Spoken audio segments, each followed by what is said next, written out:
Delhi police के ओहदेदार का एक नाशाइस्ता वीडियो मंजरेआम पर आया है। बताया गया है कि इंदरलोक इलाके के अंदर मुसलमान जुमे की नमाज पढ़ रहे थे और इस दौरान में इंस्पेक्टर वहां पहुंचा और इंस्पेक्टर की तरफ से नमाज पढ़ने वालों को यहां पर लात मारे गए हैं।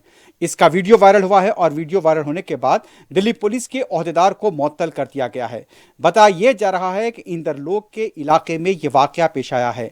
डीसीपी नॉर्थ दिल्ली मनोज मीना ने इस सिलसिले में बताया है कि इंक्वायरी यानी कि तहकीकात की हिदायत दे दी गई है और यहां पर जो इंस्पेक्टर इसमें मुलविस है उसके खिलाफ कार्रवाई की जा रही है।